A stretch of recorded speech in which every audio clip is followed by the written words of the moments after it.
কৃষ্ণ বাইদেউ কেনেবা আহিছে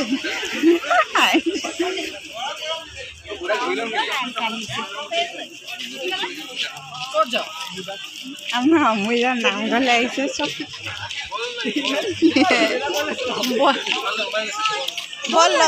বললম দেই বললম দেই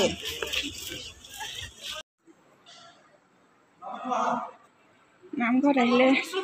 মনটোৱে বেলেগ ভাল লাগি যায়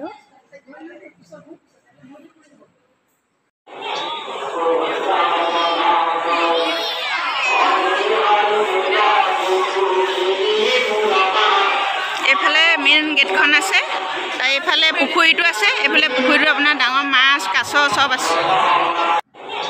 এইফালে মানে গৈ আছে এইফালে প্ৰসাদ বিতৰণ কৰিছে এইফালে প্ৰসাদ গৈ লৈ আনিবলৈ কৈছে তো সেয়েহে প্ৰসাদ আনিবৰ কাৰণে গৈ আছোঁ ৰাস্তাটো ঠেক বহুত ভিৰ হয় এইফালে মেইন গেটখন আছে লাহে লাহে এইফালে পুখুৰীটো আছে এইফালে পুখুৰীটো আপোনাৰ ডাঙৰ মাছ কাছ চব আছে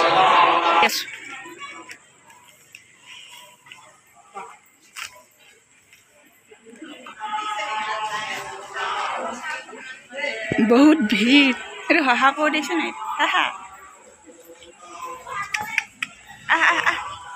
দি জ্বলাই আছো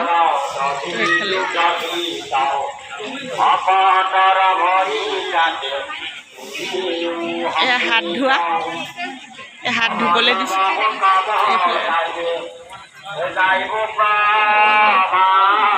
আমি এইফালে চাকি জ্বলাইছিলোঁ কিন্তু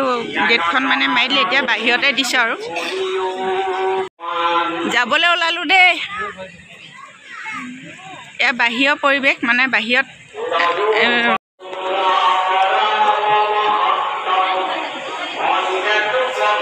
নামঘৰ বাহিৰৰ মানে ৰাতিৰ পৰিৱেশটো দেখুৱাই দিছোঁ আৰু অলপ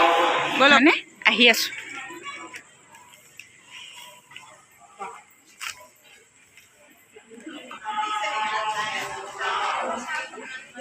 বহুত ভিৰ এইটো সহা কৰি দিছে নাই হাহা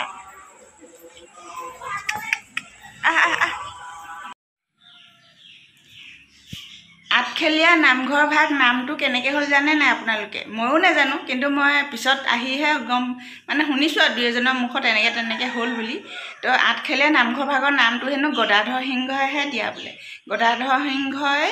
প্ৰতিষ্ঠা কৰিছিলে নামঘৰ ভাগ সেই তেনেকুৱা মানে ৰজা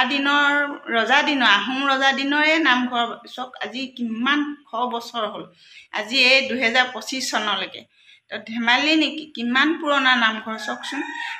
গদাধৰ সিংহই 8খন খেলৰ ভকত আনি মানে নামঘৰ ভাগ প্ৰতিষ্ঠা কৰিছিলে আৰু সেই দিন ধৰি আজিলৈকে আঠখেলীয়া নামঘৰ হৈয়ে নাম লৈয়ে জন্ম হৈয়ে আছে বুলি ক'ব লাগিব মানে সেনেকৈয়ে আঠখেলীয়া নামঘৰ ভাগ হ'ল